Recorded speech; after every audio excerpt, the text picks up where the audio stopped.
Vamos começar com nossa aula. Vamos continuar falando de termodinâmica.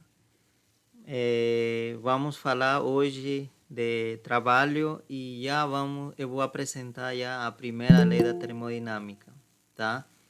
E se der tempo ainda posso comentar no final a segunda lei da termodinâmica também, né? Que é a base, né, de todo esse capítulo. Muito bem.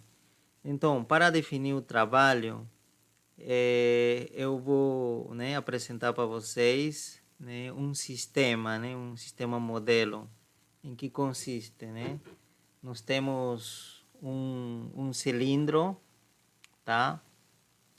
E vamos imaginar que essas paredes laterais do cilindro sejam, né, isolantes, é dizer, que não deixem escapar a calor, tá? Então, esses são, né, isolantes. E se existe alguma troca de calor, seria somente pela base, né? E aqui dentro temos um gás, tá? E esse cilindro tem uma tampa, o êmbolo, que representei com, né, dessa cor, por essa linha azul, né, seria a tampa, tá? Que justamente está pressionando o gás, né? Não está deixando o gás escapar. Aqui embaixo nós temos o fonte de calor, que poderia ser um fogão. Então ele vai, né, vai transferir calor a nosso gás, né? Então nesse caso vamos dizer que nosso sistema, tá certo? Nosso sistema neste caso, vamos definir agora que nosso sistema seja o gás, tá? O gás. Muito bem. Tá? E o restante, o que está no entorno dele, será ambiente, tá? O que está aqui a gente vai chamar de ambiente. Isso é importante definir, ok? Muito bem, então nós temos fonte de calor, né? Muito bem. E vamos, né? Pode ser que quando essa fonte de calor, né, transfira, né, calor, vamos representar, transfira calor ao, ao gás, ao sistema. Então o que vai acontecer é que essa tampa vai se levantar, né? Porque aqui vai quando o gás, né, absorve o calor, ela ganha, né? Pode aumentar a energia cinética molecular, né, de cada molécula, né? Aumenta a sua temperatura e também aumenta a pressão interna, né? A pressão aqui nas paredes, né, do cilindro. Então, principalmente aqui, né, vai aumentar a pressão, o que vai acabar que essa tampa vai se mover, né? Pode se levantar, né? Se elevar. Então, essa tampa é móvel nesse caso, está livre de se mover. Mas para que não seja fácil de mover, o que a gente pode fazer é acrescentar esferinhas, né, de chumbo aqui. Tá certo? Esferinhas de chumbo nos colocamos para que tenha né, consiga comprimir o gás, tá? E não seja fácil de mover, ok? E que mais? E também colocamos para que, de algum momento, se a gente quer diminuir a pressão, tá certo? Então a única coisa que a gente pode fazer é retirar as bolinhas ou esferinhas de chumbo, né? A gente retira, então o que vai acontecer é que vai estar menos pressionada o gás, né? Tá certo? Então vamos, né, prestar atenção nesse detalhe, né, nas esferinhas. Muito bem. Continuamos. Ok, então vamos então imaginar, né, o sistema, né, gás recebe calor. Então vamos então deixar esse número de bolinhas de chumbo aqui, né, fixo, né, não vamos mexer mais. Então, como falei, o gás vai se esquentar, né, vai começar a aumentar a pressão aqui e, portanto, vai começar a empurrar essa tampa junto com as bolinhas de chumbo, né? Então vai existir um deslocamento dessa tampa. Então, em algum momento, estará já nessa altura, né? Então, o gás vai começar a se expandir, né? Devido ao que está aumentando a temperatura e a pressão também, né? Então, vamos... Então, denotar, vamos dizer que esse deslocamento seja bastante pequeno. Então, eu vou simplesmente chamar de diferencial de x, tá certo? É dizer que vamos dizer que nosso eixo x, né, vamos representar dessa forma o eixo x,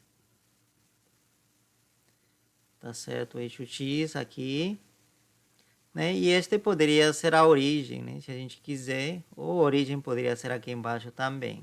Então vamos deixar a origem aqui. Aqui 0, né? Altura.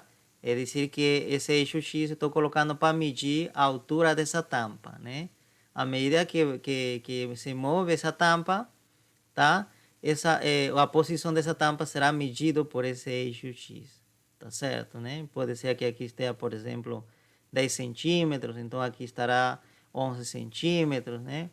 Não, mas nesse caso eu estou considerando que seria bem pequeno, é dizer, que se aqui 10 centímetros, por exemplo, essa altura, aqui seria 10,0000 algo, né? 1 centímetro, é dizer, que existe uma leve variação, simplesmente, tá?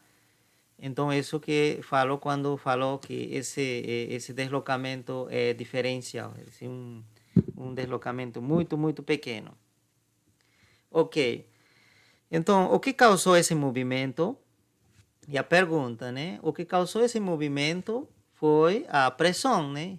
A pressão que exerce o gás sobre essa parede, né? Que vamos representar, né?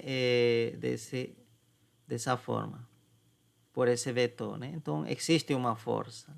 E essa força vai empurrar essa tampa, né? Ok? Então, e a gente pode, então, calcular que o trabalho, justamente. Então, o trabalho que nós representamos pela letra, né, W, então seria o quê? A força que exerce, né, o gás, tá certo? A força, essa aqui seria a força, tá? Exercida pelo gás sobre essa tampa, multiplicado pelo deslocamento. Quanto se deslocou a tampa? Se deslocou um diferencial de x. Como esse deslocamento foi diferencial, foi muito pequeno, obviamente esse trabalho também será um diferencial, não vai ser tão grande, vai ser um trabalho muito pequeno, né? Dado que esse aqui é um valor muito pequeno. Por mais que você multiplique pela força, vai ainda continuar sendo pequeno. Então, a essa expressão a gente chama de diferencial de trabalho, tá? Por que eu ainda não faço um deslocamento grande? Por quê? Porque se eu fizer um deslocamento muito grande, pode ser que essa força varie, né? Porque pode ser que inicialmente seja, por exemplo, 10 newton, mas que à medida que vai passando, sobe 1 centímetro, talvez já vai ser 11 newton, ou diminuir, né? 9 newton, e um pouco mais para cima, né? 7 newton. Então, né? Quando fizer deslocamento muito grande, essa força poderia variar. Então, quando é variável essa força, não podemos usar essa fórmula mais. Essa fórmula é somente se F, a força, é constante. Então, por isso que eu estou fazendo um deslocamento bastante pequeno. Tá certo? Então, isso funciona somente se for muito pequeno, né?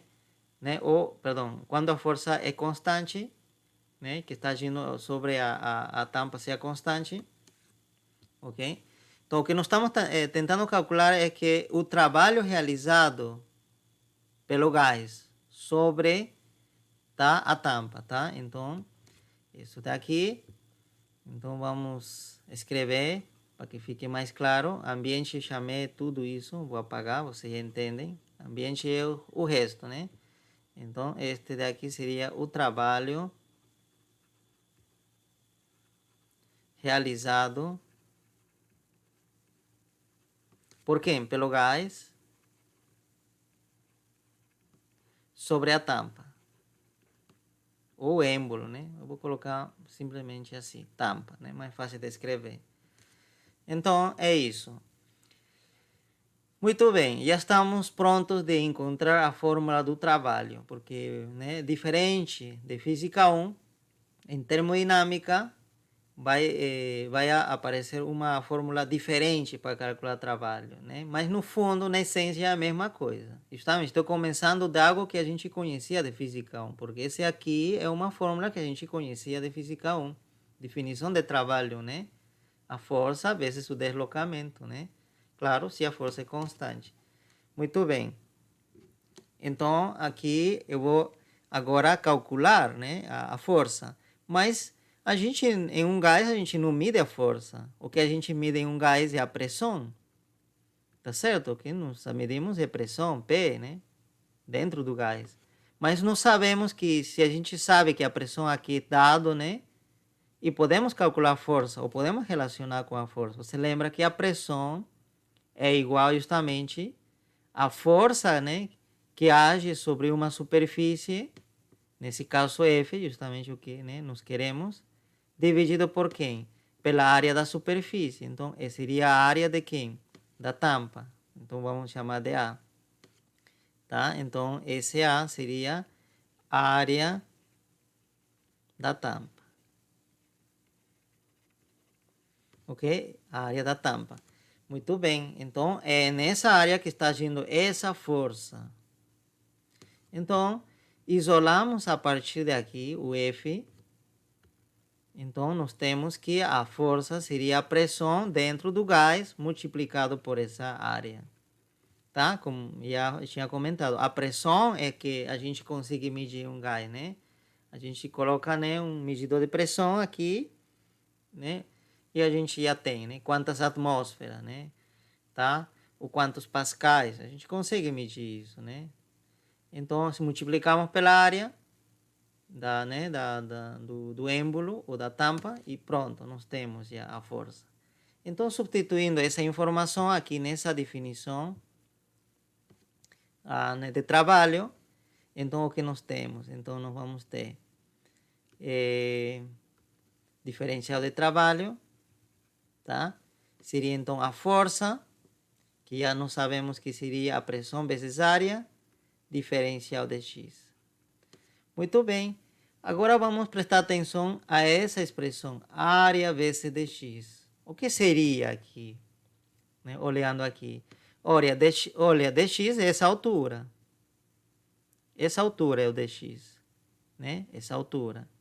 E a área seria, né, a base desse cilindro. Né? É dizer que se a gente vê de cima, ou mais ou menos de cima, a gente estaria observando isso daqui, né?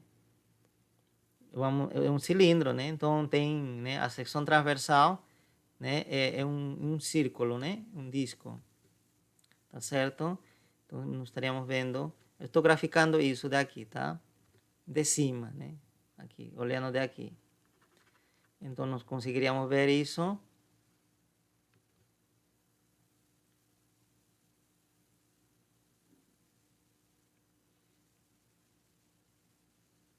Muito bem. Então o diferencial de x justamente seria, né, essa espessura, né, o grossor, né, tá certo? E A justamente seria essa A, né? Porque aqui também o valor A, né? O cilindro é reto, né? Não está se afunilando, né? É reto, né? Então aqui A também. Então A aqui, tanto de cima quanto embaixo. Então eu estou desenhando essa região. Essa região que estou desenhando aqui. Ok? Muito bem. Então, quanto seria o volume dessa região? O volume, né? Dessa região. Vamos aqui A, volume. O volume dessa região seria, olha, a base, a área da base, que seria A, vezes a altura de X. Tá certo? Mas como esse volume também vai ser pequeno, dado que o diferencial de X é pequeno, então esse volume também vamos chamar como diferencial de V.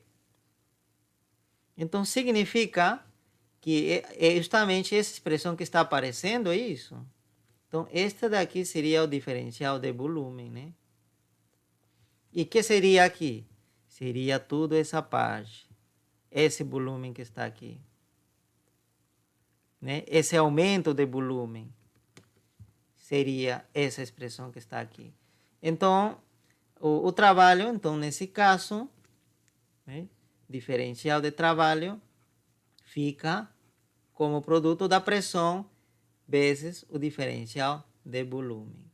Então, essa seria a definição, né, do trabalho em termodinâmica, né? Porém, o problema não está resolvido, porque aqui nós temos somente diferencial. E se a gente quiser o trabalho, né, quando a gente desloque, o trabalho realizado para deslocar a tampa, mas uma distância real, né, não infinitesimal, né, aqui que a gente fez, né, esse truque, né, de fazer um deslocamento bem pequeno. Senão, imagina que a gente levanta essa tampa ou deixa levantar até esse ponto, né, até essa altura, que poderia ser, por exemplo, 20 centímetros, né, tá certo? Então, ok? Então, nesse caso, você pode ver que durante esse processo de subida, pode ser que a pressão não seja constante. Tá certo? Pode ser que a pressão esteja variando, né? Diz que essa pressão dependa do volume. Diz que à medida que o volume aumenta, o volume seria, né? Tá certo? O volume seria o volume do gás, tá? Esse aqui, volume do gás. B. Volume do gás. Que à medida que aumenta o volume do gás, pode ser que a pressão aumente, não? Acho que não faz sentido. Seria o contrário, que à medida que aumenta o volume, a pressão caia, que diminua, né? Que isso acontece, na verdade, na prática, né? Então, pode ser que aconteça isso. Então, depende do volume, a pressão. Então, não é mais constante, né? Então, mas o que a gente faz? Por mais que não seja constante, se quero calcular o trabalho, o que a gente faz? Integra esse diferencial de trabalho, né? Tá certo? E pronto, nós temos o trabalho já total, né? Nessa ida, já um deslocamento grande, né? Considerável, né? Desde um volume inicial, vamos dizer que será um volume inicial BI, até volume final, aquele grandão, né? Volume final seria tudo isso daqui, cheio, né? O gás estaria cheio aqui, em toda essa parte. Tá certo? Não é que o gás aumentou, senão se expandiu, né? O gás se expandiu. Então, o volume final seria já bem maior. Então, muito bem. Então, nosso trabalho ficaria da seguinte forma. Eu vou substituir o que eu achei para diferencial de trabalho, P dV, é dizer que a integração vou realizar em volume. De quem? Da pressão.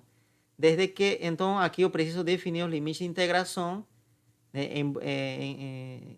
em relação ao volume, né? Porque é diferencial de volume. Então, iria do volume inicial, quando a tampa estava a 10 centímetros, né? A uma altura de 10 centímetros, vamos dizer. Então, iria de B inicial, que não sei ainda, né? Que esse não vai confundir, esse aqui é a altura, simplesmente. Coloquei como referência, né? Na verdade, nem deveria colocar, mas coloquei para que se entenda, simplesmente. E iria, então, iria de volume inicial, que seria esse volume, até o volume final, que seria tudo isso daqui. Tudo. Não é só esse daqui, esse seria o acréscimo, né? O volume final é tudo até aqui. Tá certo? Então, essa vai ser a nossa fórmula agora para calcular o trabalho. Então, a essa integral que a gente chama de trabalho. Então, quando alguém perguntar, determine o trabalho realizado por um gás, né, para mover a tampa, a tampa do recipiente. Você vai fazer isso, vai integrar. Mas, claro, né, com certeza, no enunciado deve dar essa informação, como varia a pressão com o volume. Tá certo? Isso deve ser dado. Então, se você conhece isso, né, pronto, aqui você simplesmente integra essa função que for dado aqui e já tem o trabalho. Com certeza, a unidade desse trabalho, unidade será o joule, né? Tá certo? Unidade Vai ser, no sistema internacional, é o Joule. Ok? Então, isso. Tudo certo, pessoal, né? Aqui não está aparecendo unidade. Tá? Unidade.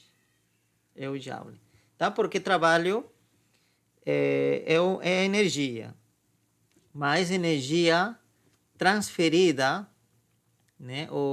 Isso, energia transferida do gás para a tampa, né? Tá certo? Porque quando a tampa, né, realiza, né, empurra o gás, né, empurra essa tampa, então o gás está perdendo energia e está transferindo para quem? Para a tampa. Tá? Então aqui também existe, né, uma transferência de energia, mas é que é diferente com, né, com calor. Calor é diferente, né? Mas é algo parecido, algo similar, mas porque calor também é energia, né, em trânsito, isso que é transferida.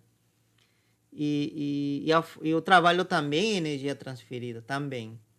Mas né, a fonte, né, é dizer, a fonte quem provoca essa transferência de calor em ambos casos é diferente.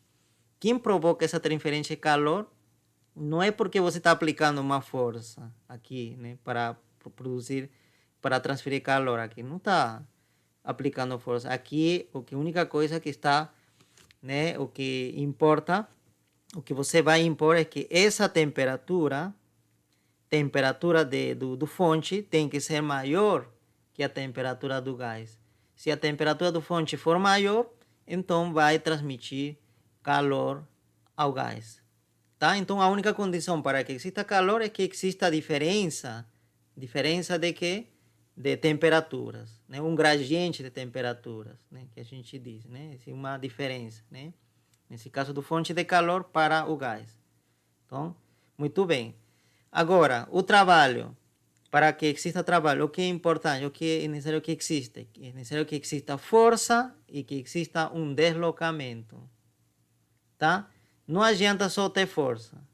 Se não tem deslocamento, é dizer que o dx0, então o trabalho também se anula. Tá? Então tem que acontecer duas coisas. Né? Tem que existir a força que provoca esse deslocamento e o deslocamento. Né? Os dois. Então é diferente. Né? Então aqui se está transmitindo ou está transferindo energia aplicando força, empurrando coisas. Aqui não. No calor não está empurrando nada. A única coisa que estamos impondo é que a temperatura da fonte tem que ser maior, assim para que, né, transmita calor para o sistema, né? Então, nós falamos que para poder calcular o trabalho é necessário conhecer a função P em volume, né? Como depende do volume, tá certo, né? É dizer que nessa expansão, como vai variando a pressão quando aumenta o volume, né? Muito bem. E se a gente tiver essa função, tá? O que a gente poderia fazer? Poderia fazer um gráfico, né? Tá certo? A gente poderia fazer um gráfico de pressão com volume, tá? Aqui seria o eixo do volume, esse o eixo horizontal seria o volume, aqui seria a origem, né? Aqui pressão zero, volume zero, né? E aqui a pressão podia estar em atmosfera, né? Claro, que a gente mide em atmosferas, ou podia ser em Pascal também. E o volume podia estar em metros cúbicos, no sistema internacional, né? Muito bem. Então, significa o seguinte. Então, vamos imaginar, né, que o volume inicial é BI. Então, olha, então vamos supor que esse volume inicial seja por aqui, BI. Tá? E vamos supor que inicialmente a pressão também, né, teria uma pressão inicial, né? A esse volume deveria ter, né, se a gente substituir aqui o BI, então vai dar um PI. Então, vamos dizer que a pressão inicial seja por aqui, então, pressão inicial. Então, se a gente, né, graficar esse par, BI e PI, então nós temos esse ponto, né? Esse ponto. Então, em termodinâmica, esse ponto, nesse plano PV, vai representar um estado termodinâmico, que a gente vai dizer. Esse aqui representa um estado termodinâmico. Um estado termodinâmico. Tá certo? É dizer que vai representar o estado em que se encontra o gás, né? Um estado em que se encontra o gás, né? Que está a um certo volume, que poderia ser, por exemplo, 1 m³, né? 1 m³, e a uma pressão que talvez a gente pode dizer que está, por exemplo, 2 atm, né? Tá? Ou algum valor em Pascal, tá? Então, esse ponto define um estado, né? Uma situação, né? É como se, em que situação está a gás? Ah, está com um volume tanto e com uma pressão tanto. E pronto, tá, já está definido o gás, né? Tá certo? Então, muito bem. Então, o que passa então quando a gente começa aqui a aquecer, né, o calor, né, é transferido para o sistema, o gás. Então, com certeza a pressão vai começar a aumentar, tá?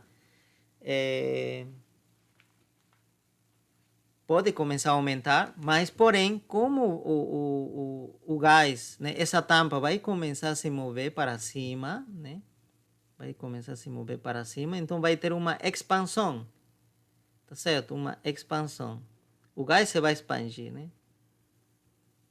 Tá certo? Isso aqui é aumento de volume. Então, quando existe aumento de volume, vai ter uma queda de pressão. Então, vamos supor que já para um certo valor de volume, vamos dizer que a pressão já está por aqui, tá? Então, eu tenho outro estado. Para certo valor de volume, né, um pouco mais para cima, né, vamos dizer que o gás já está neste estado aqui. E para volume final, vamos dizer volume final, então a pressão estaria mais ou menos, vamos dizer que nessa altura, né, corresponderia, né? Tá certo? Então, assim, né? A esse volume corresponde essa pressão, né? A esse volume corresponde, né, essa pressão, e assim, né? E a esse volume corresponde, claro, a pressão final, que vai ter uma pressão final quando a tampa já esteja nessa altura, né? Pressão final. Tá certo? Como esse processo deve ser contínuo, aqui parece uma reta, né? Que não acontece isso geralmente, né? Vai ser uma curva assim, na verdade. Vamos tentar melhorar esse gráfico.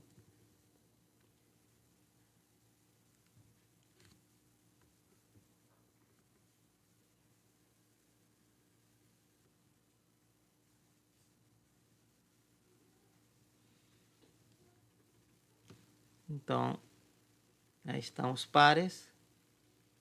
Muito bem. Então, como esse processo vai ser contínuo, é dizer que não é que dessa pressão vai pular diretamente a essa pressão, né? A essa pressão, ou desse volume vai pular diretamente a esse, não, senão vai ser um processo contínuo, né? Então, esse processo termodinâmico, né, de expansão, né, será representado por uma curva, né? Por uma curva que parte daqui, tá certo? E chega a essa, né, a essa situação, a esse estado, depois chega a esse estado, depois chega aqui e termina aí e para. Tá certo? Então, esse processo termodinâmico será representado por essa curva. E essa curva orientada, né? Essa seta nos diz, né? Onde começa e onde termina, tá? Então, esta curva seria justamente o gráfico dessa função. Seria o gráfico dessa função. Muito bem. E a gente se pergunta, e o trabalho realizado? Como se pode representar nesse gráfico? Nesse gráfico, você lembra que né, quando de cálculo 1, vamos ver. Cálculo 1, você lembra, né? Que era y e aqui x, né? E aqui a gente tinha alguma curva, né? Alguma curva, né? Que representa o gráfico de uma função y em função de x, por exemplo. Tá? E a gente integrava, né? Desde de certo a até um certo valor b de x, tá certo? É dizer que integral de a b dessa função fx de x. E você lembra que essa integral representava alguma coisa nesse gráfico? Representava justamente essa área debaixo da curva. Ou essa área que é formada pelo gráfico da função, por essa linha que passa pelo A, essa linha vertical que passa por A, e por essa linha vertical que passa por B e pelo eixo X. Isso representava essa integral, que seria a área, na verdade, né? A área dessa região marcada. Tá? Então, nesse caso, nós temos a mesma situação. Olha, nós temos uma função, P, é como se fosse o y, e nós temos o b como se fosse o eixo x, aqui. Tá certo? Então, a integral, que justamente seria do y, ou da função, né, em dx, aqui nesse caso dv, então, este daqui deve representar a área debaixo dessa curva. Então, deve representar essa área. Tá? Então, essa área será o trabalho. Ok? Então, isso, né? Então, se nós conseguimos graficar, né, essa função, reconhecer o trabalho já fica bem simples, né? Seria toda essa área. Muito bem. Vamos, né? Essa seria um processo de expansão, né? Estamos caso A, né? Processo de expansão.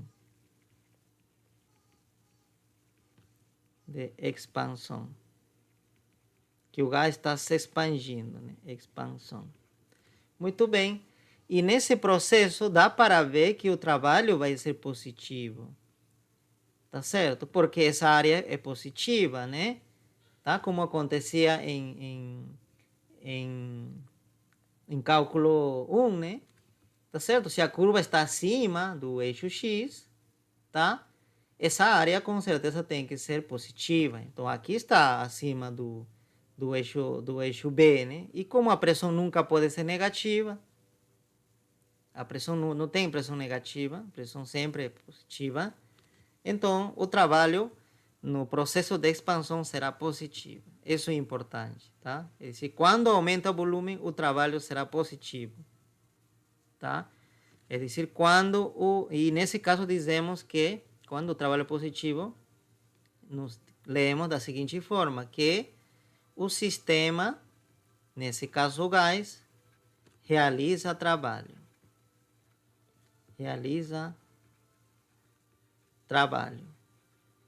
Tá certo? Isso é importante, né? Para entender melhor alguns problemas, né? Porque algum problema pode dizer, olha, o sistema realiza trabalho. Então você já tem que entender que o trabalho é positivo.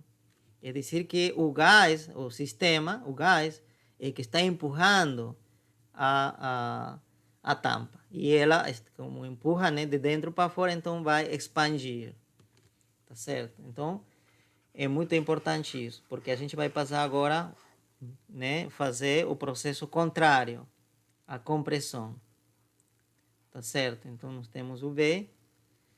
Então, nós temos novamente, nosso diagrama. O nosso plano PB, né? PB. Muito bem. Então, vamos falar de processo de compressão. Então, processo compressão.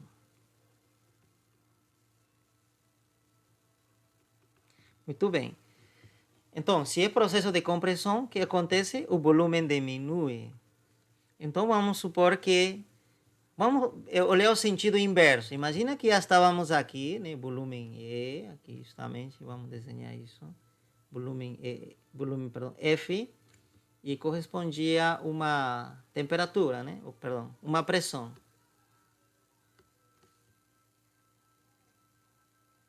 correspondia a uma pressão. Tá? Então, está aqui o estado, né? O estado final. Perdão, estado inicial agora, né? Porque nós terminamos esse processo e acabamos esse processo. Então, era a final para esse processo. Mas agora estamos começando outro processo. Então, nesse processo, agora, esse ponto será o estado inicial. Ponto de partida, né? Corresponde à pressão final. E a gente quer comprimir até que tenha uma certa velocidade, volume, VI. Né? E claro, quando a gente vai comprimir, o que vai acontecer é que a pressão vai aumentar. Tá certo? A pressão aumenta. Então, PI, sobe a pressão. Tá vendo? Então, o estado final seria isso, né? Neste caso. Então, vamos anotar. Estado final. E esse seria o estado inicial. Né? Nessa segunda parte, né? No B. Que no caso A era tudo o contrário. Era inicial aqui e final aqui. Muito bem, então, no processo de compressão, com certeza a gente, né, pode, né, fazer esse processo termodinâmico por um caminho parecido a isso, é decir, um caminho assim, uma curva parecida, ou poderíamos levar também seguindo outra curva. Poderia ser assim. Tudo vai depender do processo termodinâmico. Como a gente faz? Fazemos devagar ou rápido, né? Tudo, tá? Vai depender disso. Vamos imaginar que a gente fez isso, tá? Então, o trabalho, nesse caso, seria tudo isso, né? O trabalho seria tudo isso. Muito bem. E agora, o trabalho será positivo ou negativo, né? Isso precisamos analisar. Tá? Então, como nesse caso a integração se começa aqui, né? A integração se começa aqui, e depois o volume vai diminuindo, tá certo? Nós podemos mostrar em cálculo 1 também que essa integral vai dar, se a gente, né, integrar no sentido inverso, né? Porque geralmente, né, em cálculo 1 a gente integra nessa assim, né? Se integra do menor valor ao maior valor. É dizer que esse aqui é menor e esse é maior. Tá certo? E se a gente integrar do maior ao menor, é dizer, nesse caso, né, o trabalho ficaria assim, né? Ficaria, olha, inicial seria BF, né? E final, né, seria BI, né? E tudo, o restante é o mesmo, né? O que está aqui. Então, quem é maior? Olhando o gráfico, quem é maior? Esse aqui é maior, volume maior. E esse aqui é volume menor.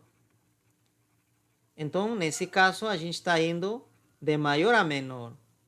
Aqui não, nesse caso estávamos indo de menor a maior. Então, aqui é positivo. Mas quando é o contrário, é negativo. Isso se pode provar, tá? Muito bem, então nesse caso, vai ser um trabalho negativo. Tá certo? Se na compressão se realiza trabalho negativo, então menor que zero. E como se lê isso? Que o sistema recebe trabalho. O sistema não realiza, não, ele recebe trabalho. É dizer, quando o trabalho é negativo, o sistema está recebendo. Mas como é isso que está recebendo, né? Porque então, vamos apagar aqui esse de expansão e trocar, né? Muito bem. Então você lembra, né, que inicialmente eu falei das esferinhas, né? Que essas tinham esferinhas, né? Muito bem. Então vamos imaginar que se expandiu, né? Que nós aplicamos isso se expandiu. Então já está nessa situação, tá? E as esferinhas continuam aí, né? E a gente diz, olha, mas para que aconteça a compressão, o que a gente pode fazer? Diz que para que se reduza o volume, né? Do que estava aqui, volte a ser o que era antes. O que a gente pode fazer é acrescentar mais esferinhas. Colocamos mais esferinhas aí. Então, o que vai acontecer? Como tem mais esferinhas, vai ter mais peso e vai vencer, né, a pressão. E o que vai acontecer? Essa tampa vai começar a descer e vai chegar a esse ponto. E aí pode ser que se equilibra, né, com a pressão, né, que a pressão vai aumentar, então se equilibra. Tá vendo, né, que a pressão aumenta, se equilibra. Então, nesse caso, né, se está empurrando a tampa para baixo, né? Aqui se está empurrando assim. Ele disse, quem que está realizando o trabalho aqui? Não é o gás, senão as esferinhas com a tampa, né? Ou com o peso da tampa, as esferinhas estão empurrando quem? Estão empurrando o gás, né? Porque aqui, olha, estava cheio de gás aqui, né? Então, para que esse tampa desça, então a tampa tem que empurrar as moléculas que estão aqui, né? O gás.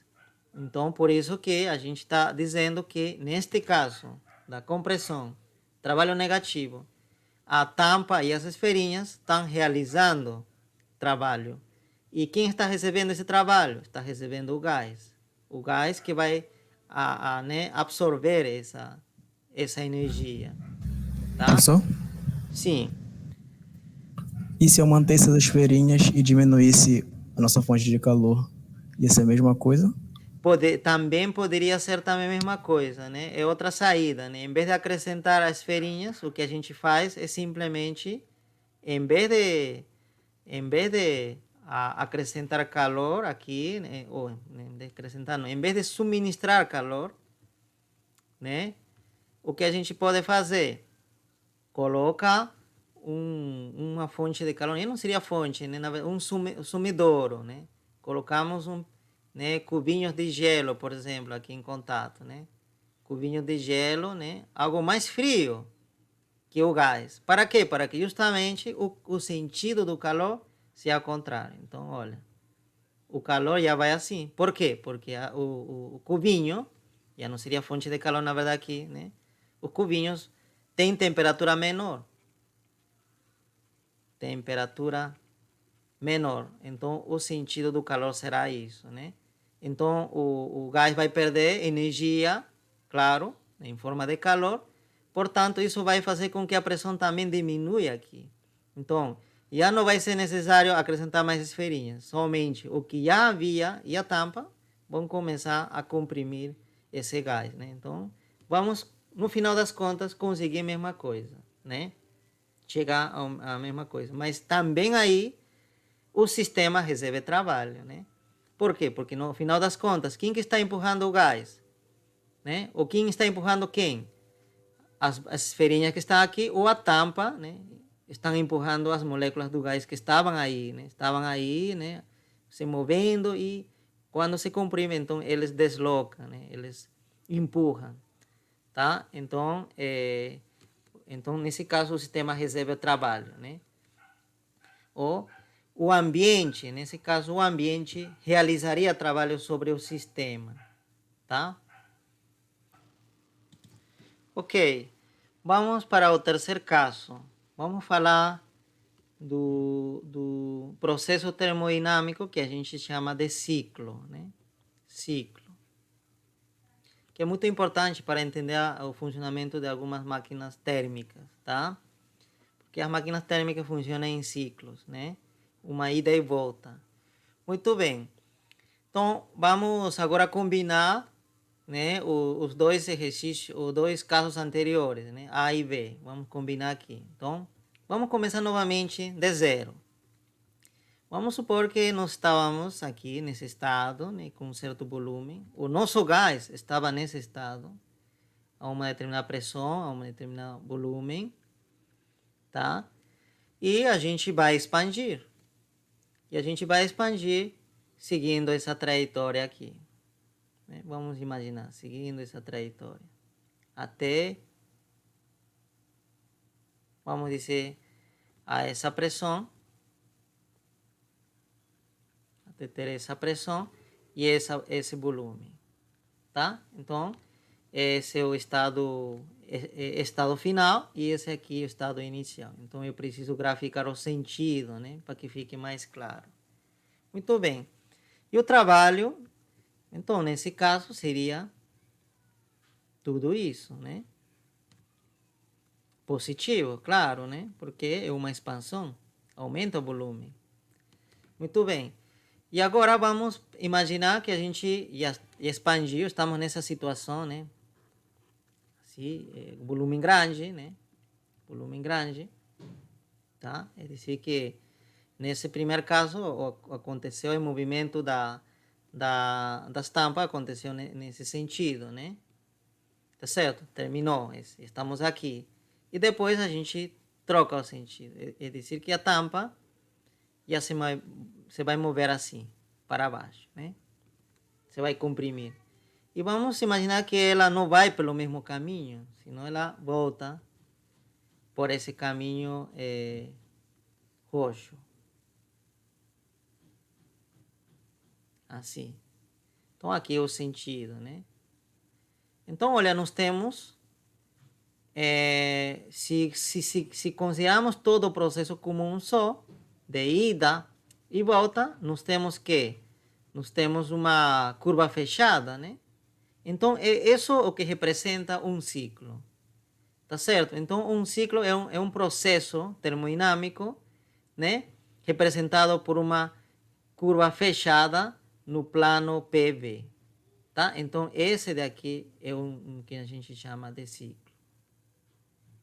É dizer que o gás se expande, muda algum valor de volume e de pressão, mas depois ele volta por um caminho diferente, mas no final ele chega ao mesmo ponto inicial, ao mesmo estado inicial, é dizer, ao mesmo volume e à mesma pressão, o que era antes. Então tudo continua sendo o mesmo, né? Tá, a mesma pressão, mesmo volume, então o gás, né, recuperou seu estado inicial. Tá? Se expandiu, variou pressão, variou volume, mas depois ele volta ao que era antes. Isso é um ciclo. Tá? Muito bem. Então, nesse caso, claro, vamos ter um trabalho positivo que vamos representar pelo cor laranja, aqui, trabalho positivo. Mas na volta, podemos representar já de outra cor, de cor amarela, vamos dizer, na volta. Já seria, o trabalho seria essa daqui, né? Essa daqui. E como esse trabalho vai ser negativa, então vai acabar restando toda a laranja. E como vai restar geometricamente isso? É simplesmente apagar. Então essa parte vai ser apagado, né? Tá certo? É dizer que a cor amarela vai apagar a cor laranja, né? Então vai ficar assim. Vai sobrar assim. Aqui não tem nada, né? Tá certo? Não tem nada. Então, o trabalho líquido, então que seria esse daqui. Ele se trabalho líquido, né? Como? Que seria o trabalho feito na ida mais o trabalho feito ou recebido na volta, né? Tá certo? Né? Na ida é positivo. Na volta é negativa, porque ela recebe, né? Então, quando você vai fazer essa operação, né, vai ser uma resta, né? E o que vai sobrar seria simplesmente essa área. Então, essa área dessa curva fechada representa o trabalho líquido. Tá? Muito bem. Então, preste muita atenção, né? Pode ser que algum exercício, né, simplesmente apresente esse gráfico e dê o valor da área, né? Ah, essa área vale tanto, vale 10 joules. Ah, então você tem que dizer, então o trabalho líquido, né, é 10 joules. Então você já tem essa informação, ok? Continuamos. Agora sim, vamos falar sobre a primeira lei da termodinâmica, né? Que também é conhecido ou conhecida como a lei de conservação de energia, né? Generalizada, tá? Muito bem. Então, olha, vamos imaginar que nós temos esse nosso sistema, né, formado por um gás, né, fechado em um cilindro, tá? Que tem uma tampa, né, móvel. Essa tampa pode se mover livremente. Então,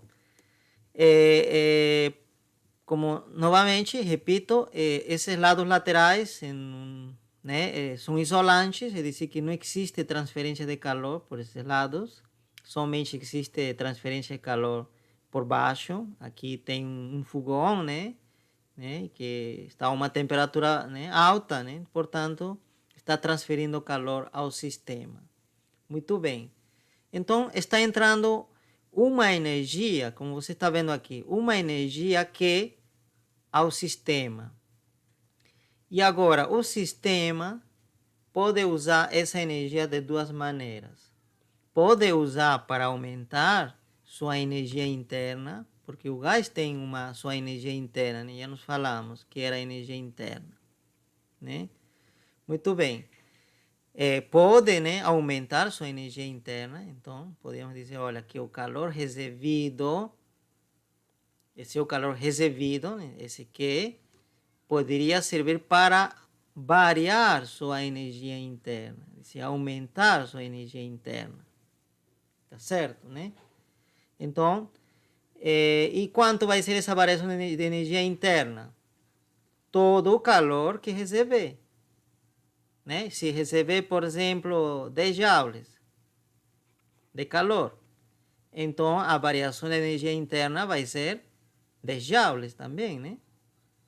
Tá certo? Vai aumentar 10 joules. Essa aqui é variação, tá? Não é energia interna em si. Quando falo de energia interna em si, falo disso, né? Energia interna, né, desse gás poderia ser 1000 joules, né?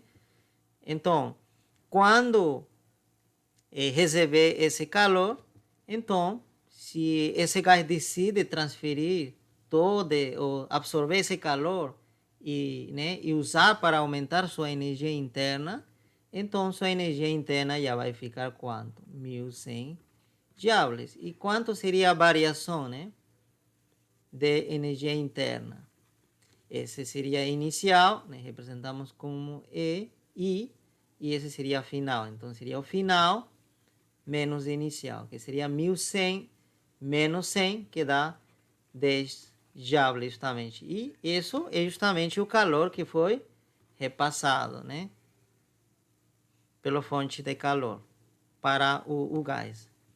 Tá? Então, pode acontecer isso. Pode. Mas não é a única possibilidade. Tá? Este daqui aconteceria se a gente travar essa tampa, não deixar que essa tampa se mova. Travamos esse daqui. E por quê? Porque você lembra que o sistema pode perder energia fazendo o trabalho, empurrando essa tampa, né? E as esferinhas que estão em cima, né? Você lembra das esferinhas? Vamos desenhar aqui. Então, ela poderia empurrar essas esferinhas e a tampa e fazer trabalho. É dizer, que vai doar energia para o ambiente, né? Para essas esferinhas, né? E para, né, a tampa e o ambiente aqui, né? Está as moléculas da atmosfera, né? Então vai ter que mover isso, então vai realizar trabalho para poder mover esse ambiente, né, que está aqui. Tá certo? Então, se nós não queremos perder energia, então, né, nós travamos aqui, então não vai ter trabalho, porque o volume inicial e o volume final vai ser aqui. Então, se nesse caso o volume inicial, nessa fórmula, né, igual ao volume final, essa integral vai ser automaticamente zero, né? É como dizer, você integra alguma função de x, mas aqui diz que vai de 1 a 1. Então você não anda nada, começa em 1 e termina em 1, então você não anda nada, então a integral vai dar zero imediatamente, independentemente de que função seja isso. Então aqui, se esse volume inicial, volume final for a mesma coisa, o trabalho é zero. Não tem nem expansão, nem compressão. Muito bem, então isso que a gente faz aqui, nessa parte, eu fiz, né? Esse aqui, o calor absorvido, o único lugar onde pode ir é para aumentar a energia interna, nada mais. Então, a variação da energia interna é o calor. Muito bem. Então, esse seria já a lei de conservação de energia, né? Justamente, estamos dizendo, olha, o calor que entra é o calor que se transforma em energia interna. Não se perdeu nada.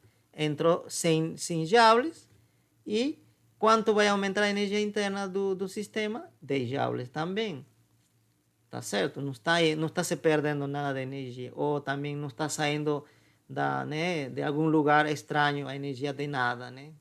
Tá certo? Então, tudo está aqui, tudo justificado, né? Muito bem. Mas agora o que acontece se a gente destravar e a gente deixar que essa tampa se mova? Né? Então se expanda, vamos dizer, né? Vamos imaginar que se expanda. Ok, como falei, então o sistema vai realizar um trabalho.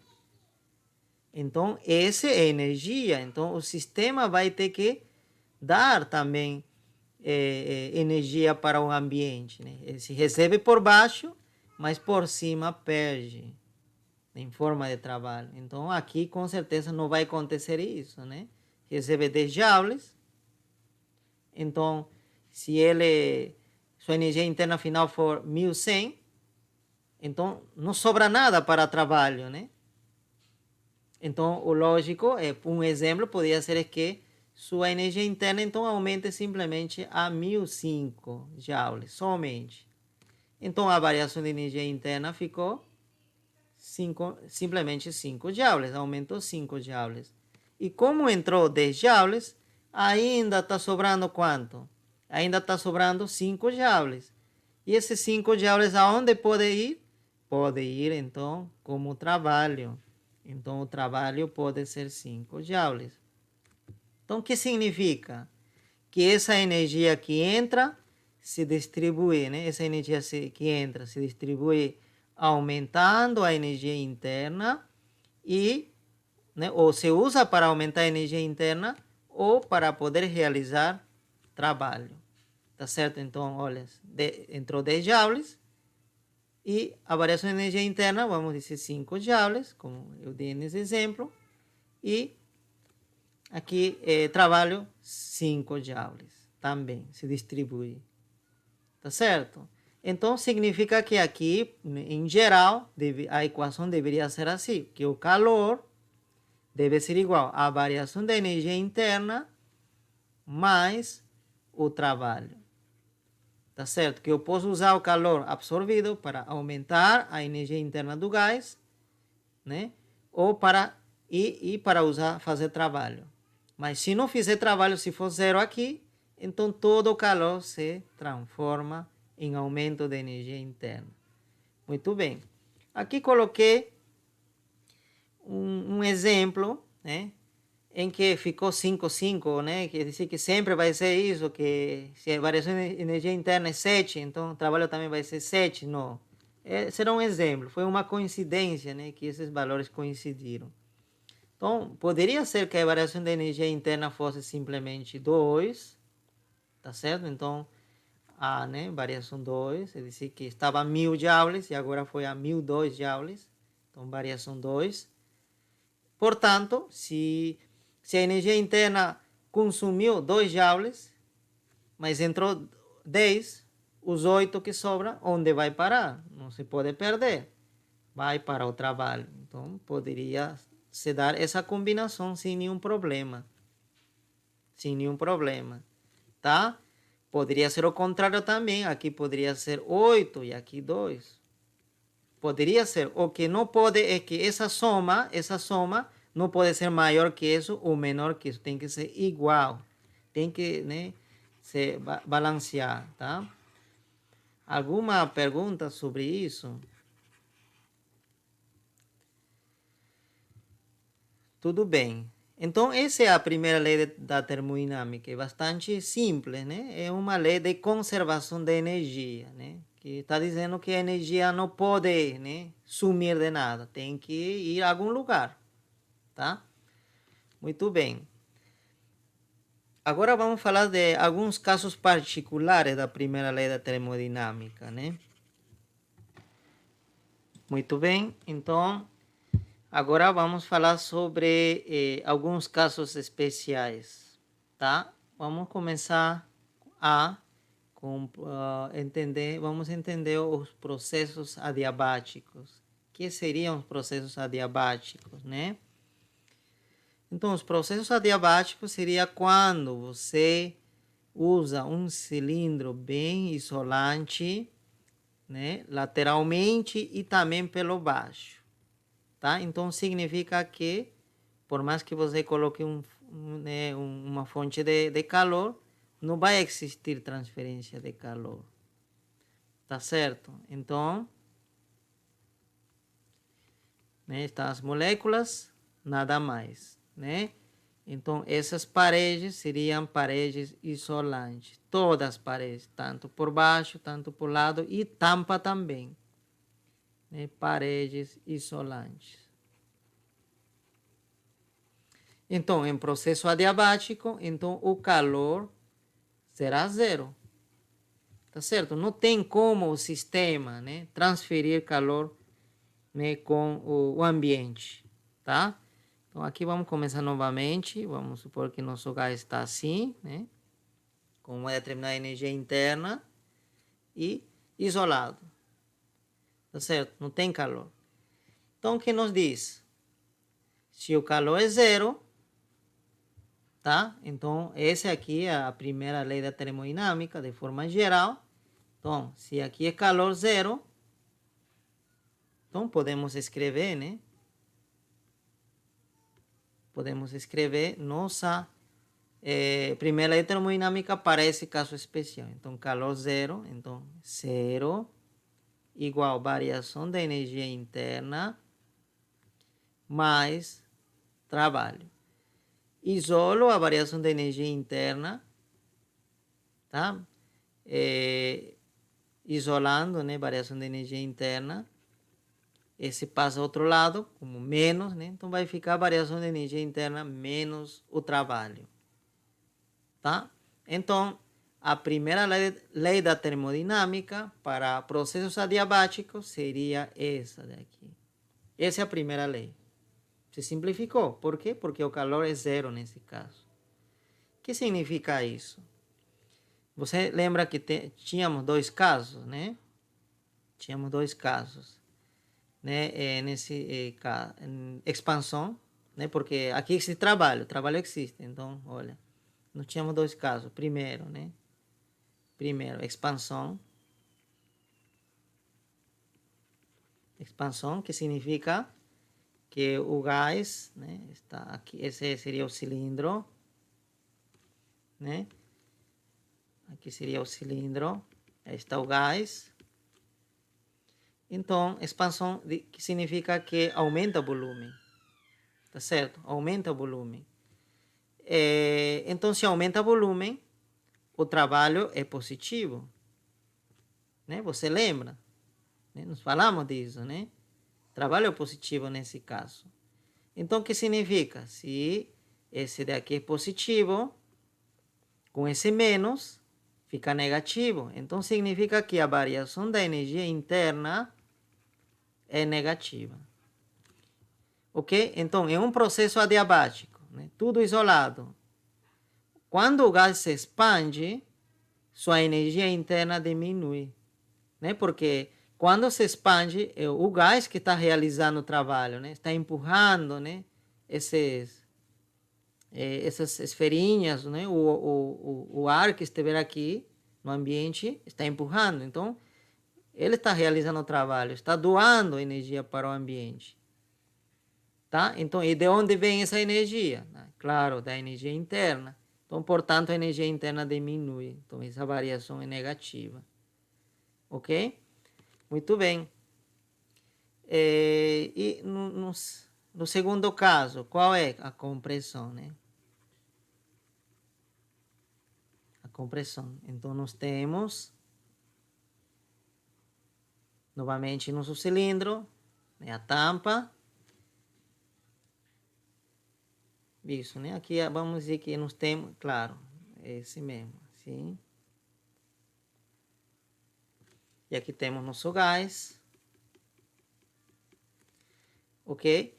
E a gente comprime. E como comprime, poderíamos acrescentar mais esferinha, né? Colocar algo pesado aqui, né? Tá certo? Aqui na tampa, de modo que empurre. Então, vai comprimir.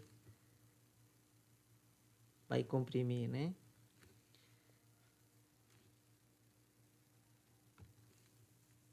Muito bem. Então, nesse caso, que quando comprime, você lembra que o trabalho era negativo. O trabalho é negativo porque o sistema que recebe, o gás que recebe né, o trabalho. Então, se aqui é negativo, com esse menos vira positivo. Então, significa que a variação da energia interna é maior que zero. Ok? Então, o que significa? Que se o ambiente, né, as bolinhas, né, de chumbo, né, empurrarem o gás que está aqui, né, comprimir, então o que acontece com a energia interna? Aumenta, tá certo? Imagina que inicialmente era, por exemplo, a energia interna fosse 100 joules, e quando comprime, nesse inicial, e quando comprime, pode ser que seja já 120 joules, né? Por exemplo, aumenta, ok? Então, quando se comprime em um processo adiabático, né?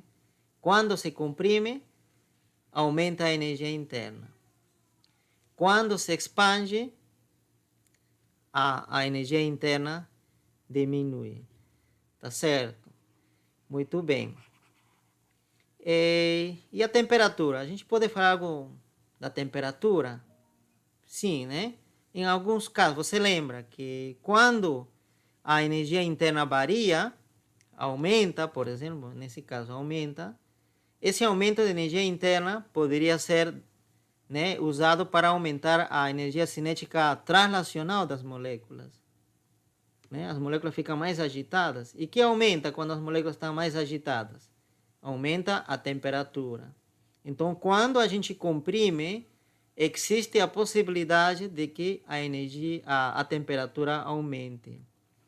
Tá? Pode, né, aumentar a temperatura. Tudo isso vai depender do material, na verdade, né? Porque você lembra que a energia interna não está simplesmente feita de energia cinética translacional, tem outros tipos de energia, né? Tá certo?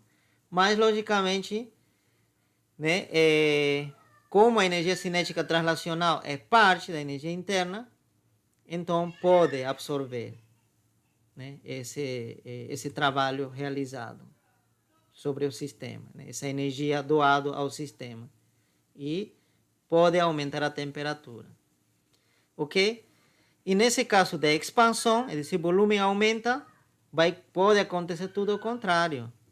A energia interna diminui, então significa que pode ser que a energia, né, como a energia cinética translacional das moléculas, né, podem diminuir, né, tá certo? Então significa que a temperatura pode diminuir, tá certo? Pode diminuir a temperatura. Ok? Então, com simples equação, que é a primeira lei de termodinâmica, a gente está chegando a algumas conclusões interessantes, né? Muito bem, esse seria o caso especial A.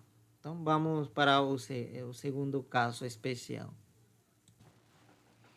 Muito bem, então agora vamos falar de processos isocóricos. O que significa isso, né? Isocórico significa que o volume vai ser constante, tá? É dizer que o gás vai manter o mesmo volume, né? Mas claro, agora pode acontecer transferência de calor com o ambiente, né, com a fonte de calor. Então aqui a gente pode ligar nosso fogão, né, fonte de calor. Então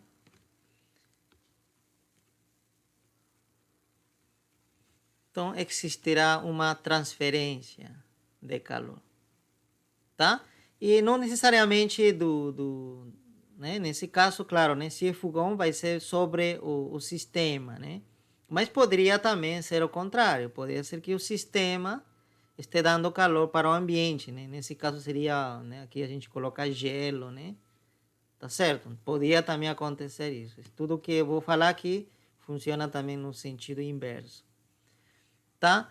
Então, mas o que nós queremos é que o volume seja constante. Então aqui B constante.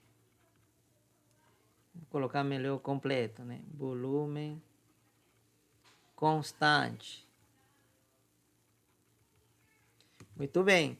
Então, como consigo volume constante? Travamos aqui, como falei antes, travamos a tampa, não deixamos ela se mover, né? Colocamos travas, né? Então, por mais que aumentar a pressão aqui, ou por mais que diminuir a pressão aqui, não se vai mover essa tampa, vai estar travado. Então, o volume do gás, né, se mantém constante. Muito bem, vamos dar uma olhada agora na primeira lei da termodinâmica. O que acontece? O que se anula nesse caso? Né? Como existe aqui, está em contato com o ambiente, existe transferência de calor, portanto o calor não será zero. Pode existir variação de energia interna, claro, porque está recebendo calor. E então, se é volume constante, o que acontece com o trabalho? Você lembra que eu comentei já, né? Que se o volume inicial e volume final forem iguais, então o trabalho é zero. Porque o trabalho só aparece quando se desloca ou quando aumenta o volume ou diminui o volume. Nesse caso é constante, então é zero. Então nesse caso já escrevemos a lei da termodinâmica da seguinte forma, né? Então seria o calor igual à variação da energia interna. Tá certo, né? O trabalho some, não aparece. Ok? Então, em processos isocóricos, a primeira lei da termodinâmica é essa equação. É justamente, né, que eu falei inicialmente, né? Quando estava falando da primeira lei da termodinâmica, que todo o calor que entra é usado simplesmente para aumentar a energia interna. Tá certo, né? A gente poderia colocar isso da seguinte forma, né? Trocar a ordem. Podemos escrever variação da energia interna igual ao calor. Poderia ser também assim. Então, se por exemplo, se estamos nesse caso A, tá? Estamos nesse caso, ou nesse caso, né? Em que temos nosso cilindro, e aqui está o gás, tá? O volume constante, aqui está travado, tá? Então, aqui por baixo está entrando calor. Então, nesse caso, o calor é positivo, né? Porque está entrando. Então, a variação da energia interna será, né? Como aqui é positivo, então a variação da energia interna também será positivo, vai aumentar. Né? Esse calor que recebe, ele vai usar para aumentar sua energia interna, nada mais. Não tem outra saída, não pode ir em nenhum outro lugar essa energia. Tá? Então, esse é o primeiro caso, né? Poderia acontecer. E o segundo caso, tá certo? Que seria, né? Substituir essa fonte de calor por quem? Né? Como falei antes, podia substituir por cubinhos de gelo, né? Cubinhos de gelo, tá? E então, em vez de o calor entrar, o calor vai sair, tá? Então vai acontecer isso, né? Nós temos nosso cilindro, nós temos o gás. Aqui está travado aqui, continua travado, então o calor vai sair. Então, nesse caso, o calor é negativo, menor que zero. Então, se aqui é negativo, a variação da energia interna também é negativa. Então, o que significa? A energia interna diminui. né? Diminui, né? Porque esse calor de onde veio, né? Essa energia, de onde veio? Veio da energia interna, né? Das moléculas, do gás, né? Então, a energia interna, depois que, né? Que esse calor sair, a energia interna diminui. Ok? Então, isso seria processos isocóricos. Ok? Muito bem. Agora, continuamos, né? Passamos ao caso C. Caso C, então, seria processos cíclicos, né? Nós falamos já de ciclo, né? Então, nesse caso, seriam processos que acontecem em ciclo, né? Uma ida e volta, né? Mas quando volta, ele chega ao mesmo estado, né? Esse seria o estado inicial, vamos dizer, né? A um certo volume, a uma certa pressão, tá? Então, vamos imaginar que na ida, né? Na ida, né? Vai e chega, né? A esse estado e depois ele volta por outro caminho diferente, né? Por exemplo, aqui. Então, esse daqui é um ciclo, né? Então, esses processos se denominam processos cíclicos, tá? E você lembra que aqui existia trabalho, né? O trabalho justamente era essa área, né? Existia trabalho, tá? E a gente chamou de trabalho líquido, né? Que seria o trabalho de ida, né? Que a gente chama, né? Trabalho de ida, né? Que foi positivo, mas o trabalho de volta, que é negativa, nesse caso, né? Nesse caso. Estamos considerando que primeiro expandimos e depois comprimimos, tá? Muito bem. Ele disse que estávamos aqui, né, a uma certa pressão, PI, a um certo volume, BI, e depois expandimos, né? Deixamos que a tampa suba, né? Então, nesse momento, tá? Nesse momento, então, já tem pressão final, PF, pressão, né? PF, e volume também, BF, né? Tudo, né? Volume. Muito bem.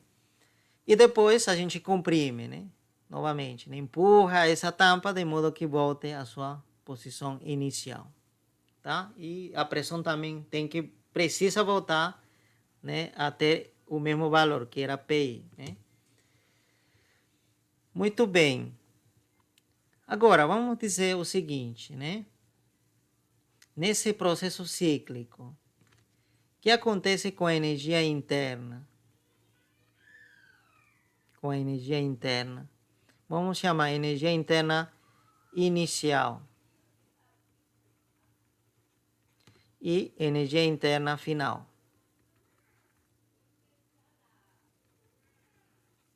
Tá certo? Vamos imaginar que energia interna inicial fosse 1000 joules, novamente, 1000 joules. Então, pode ser que nesse processo, né, de expansão de ida, aumente, né? Aumente, por exemplo, a 1200 joules, por exemplo, tá? E na volta, ele tem que perder todo esse acréscimo. Por quê? Porque quando ele volta está no mesmo estado que era antes. Se tudo está como era antes, tá certo? O mesmo volume, a mesma pressão, então não teria razão para que a energia interna seja diferente. Então significa que quando voltar, a energia interna precisa continuar, né, sendo 1000. Esse 1200, né, ou 200 que ganhou, na volta ele deve perder. Tá? Deve perder. Tá? Então, nesse caso de processos cíclicos, o que acontece é que a variação da energia interna é zero.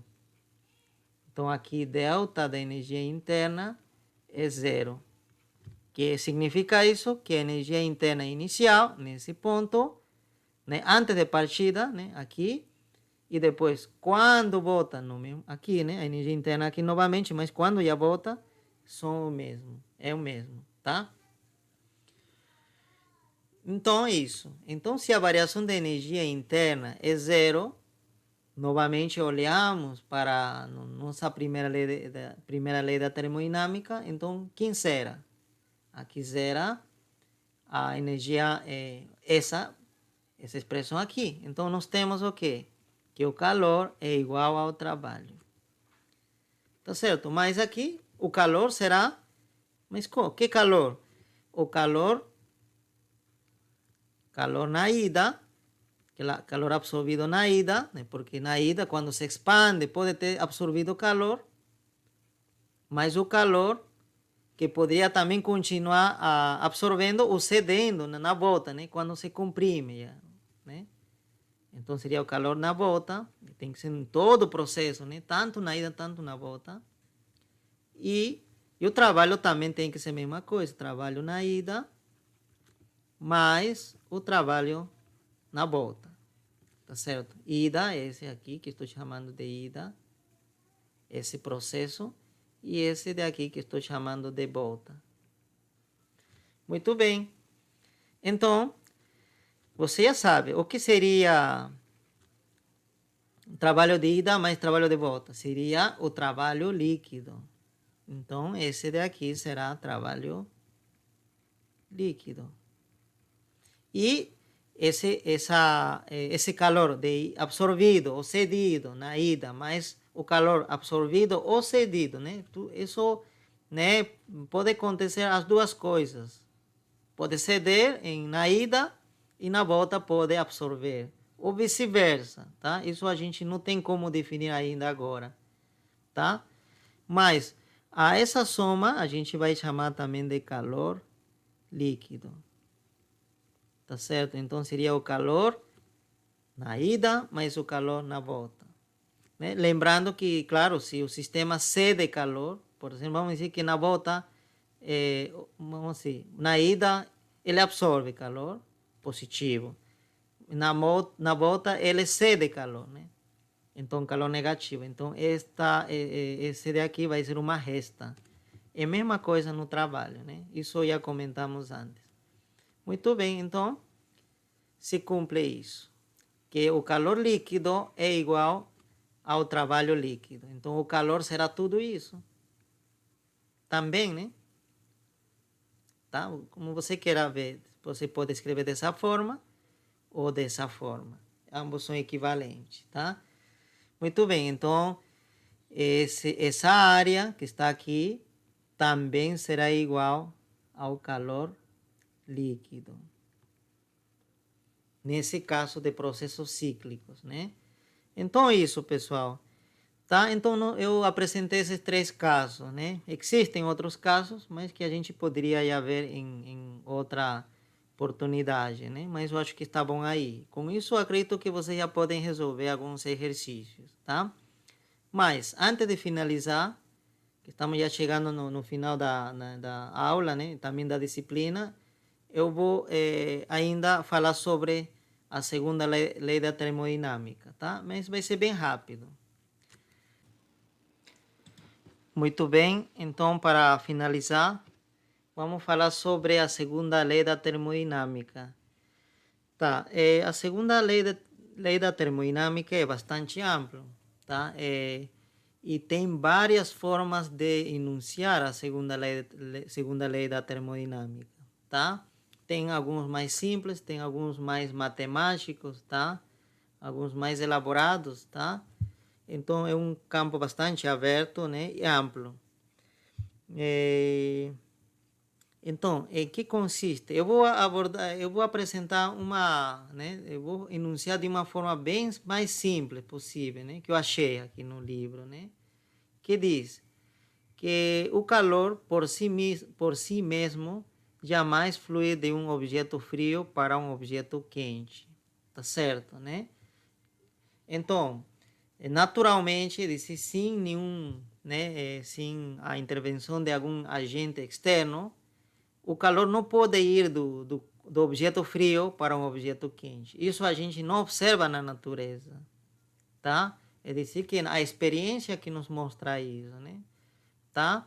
nunca viu que, né, por exemplo, se você tem eu acho que falei isso, né, que tem um colher, né, quente, tá certo? E a gente coloca em uma vasilha de água, né, que está frio, tá certo?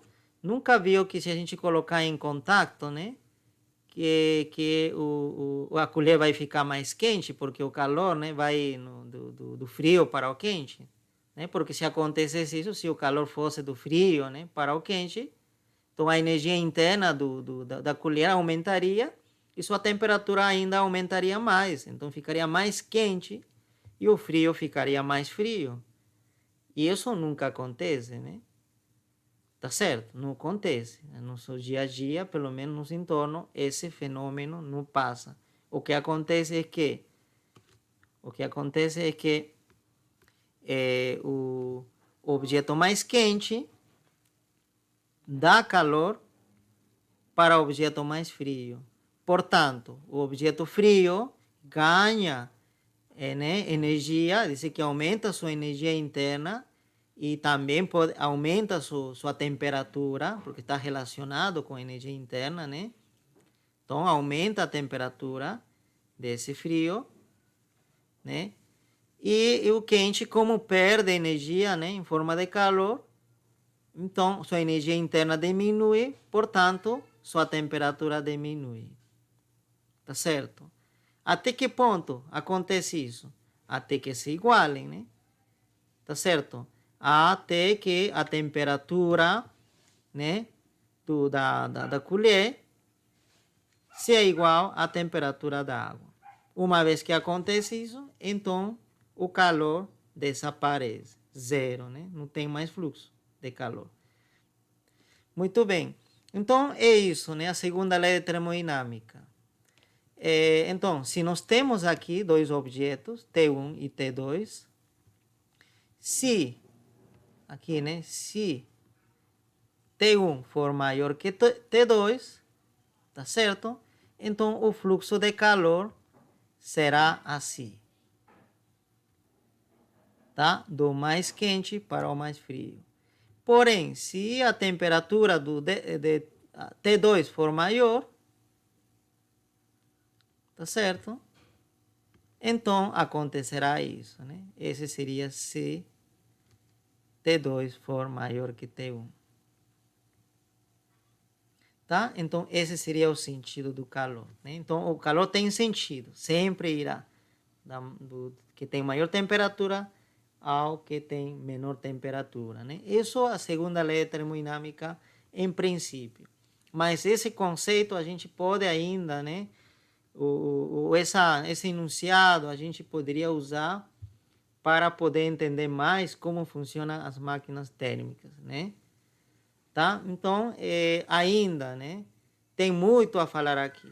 Aqui só começamos, né, a enunciar a primeira lei de termodinâmica e ainda de uma forma bem simples. Ok? De aqui vai aparecer a entropia, né? De aqui vai aparecer outras grandezas, né, da físicas, tá? Né? A ordem, o caos, tudo, né? Essas coisas que vocês devem ter visto em algum momento, ouvido, né? Tá? Que fala, né, que a natureza vai da ordem para a desordem, existe essa tendência e tudo está, né, ligado com esse enunciado da segunda lei da termodinâmica. Ok? Muito bem. Então, quero finalizar aí nossa aula de hoje, né? E também finalizar nossa disciplina, né? Então, a gente se vê na outra oportunidade, né?